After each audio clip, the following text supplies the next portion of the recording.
संभल जो इसलिए जाना जाता था कि भाईचारे के साथ वहां रहते हैं लोग, वहां अभी से नहीं सदियों पुराना भाईचारा हजारों साल से इसी तरह रहते आए हैं। लेकिन अचानक ये जो घटना हुई है, ये सोची समझी रणनीति के तहत वेल प्लान्ड हुआ है और वहां के भाईचारे को गोली मारने का काम हुआ है। जो घटना हुई है वो सोची समझी साजिश है।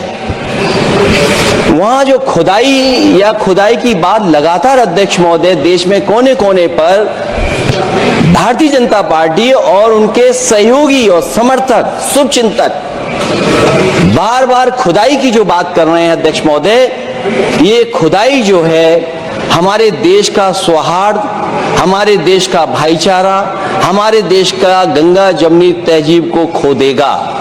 मैं आपका धन्यवाद इसलिए भी देता हूं कि इस महत्वपूर्ण जो साजिश हुई, और वो साजिश सोची समझी इसलिए मैं बोल रहा हूं। उत्तर प्रदेश का चुनाव था, पहले 13 तारीख को चुनाव होना था और 13 तारीख के चुनाव को उन्होंने बढ़ा करके 20 तारीख कर दिया। और इस जो घटना है मैं आपके सामने पढ़ना चाहता हूं। अध्यक्ष महोदय, ये यात्रा रुकी क्यों नहीं है? यात्रा ले जाओ दूसरी तरफ। अध्यक्ष महोदय, संभल की शाही जामा मस्जिद के खिलाफ 19/11/2024 को सिविल जज सीनियर डिवीजन छंदौसी संभल में एक याचिका डाली गई। कोर्ट ने दूसरे पक्ष को, अध्यक्ष महोदय सुनिए, ये सुनना चाहिए, हम यूं ही नहीं कहते थे, संक्षिप्त में बोले। अध्यक्ष महोदय, हम यूं ही नहीं कहते थे कि संविधान ये मानती नहीं है सरकार, हम यूं ही नहीं कहते थे कि संविधान नहीं मानती। जब प्लेसेस ऑफ वर्शिप एक्ट है, प्लेसेस ऑफ वर्शिप एक्ट है, हम बनते तो बहुत कुछ हैं। संभल के शाही जामा मस्जिद के खिलाफ 19/11/2024 को सिविल जज सीनियर डिवीजन चंदौसी संभल में एक याचिका डाली गई। कोर्ट ने दूसरे पक्ष को सुने बगैर उसी दिन 19/11/2024 को सर्वे के आदेश दे दिए। ताज्जुब की बात है, संभल के जिलाधिकारी संभल और पुलिस अधीक्षक संभल आदेश को पढ़े बगैर 2 घंटे के बाद सर्वे के लिए पुलिस बल के साथ शाही जामा मस्जिद पहुंच गए। जामा मस्जिद की कमेटी, जनप्रतिनिधि, उलेमा इकराम, सभी अधिवक्ताओं ने सहयोग दिया। जिलाधिकारी संभल और पुलिस अधीक्षक संभल ने 2.5 घंटे सर्वे के बाद कहा सब सर्वे पूरा हो चुका है और अब रिपोर्ट कोर्ट को भेज दी जाएगी।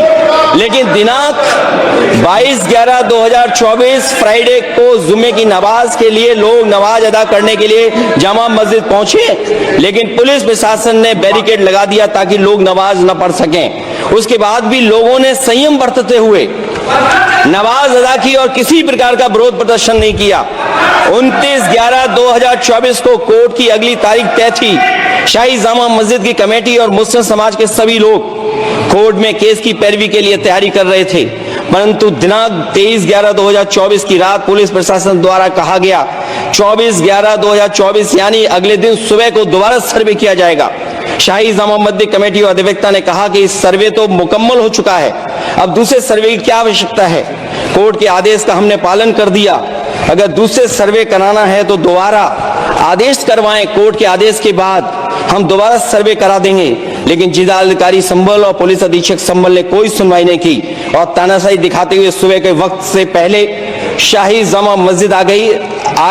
शाही जामा मस्जिद कमेटी और मुस्लिम समाज के लोगों ने फिर भी धैर्य रखा और दोबारा सर्वे के लिए अंदर ले गए। सर्वे के दौरान करीब 1.5 घंटा बाद जब जनता को सूचना मिली तो वो इकट्ठा होना शुरू हो गए। लोगों ने सर्वे का कारण जानना चाहा तो सर्किल ऑफिसर ने उनके साथ गाली गलौज की और लाठीचार्ज करवाकर बुरी तरह जख्मी कर दिया। इसका विरोध करते हुए चंद लोगों ने पत्थर चलाए, जिसके बदले में पुलिस के सिपाही से लेकर के अधिकारियों तक ने अपने सरकारी और प्राइवेट हथियारों से गोलियां चलाई, जिसका वीडियो रिकॉर्डिंग है, जिसके एवज में दर्जन लोग गोलियों से घायल हो गए हैं। 5 मासूमों जो कि अपने घर से सामान लेने के निकले थे, उनकी मृत्यु हो गई। संभल का माहौल बिगाड़ने में,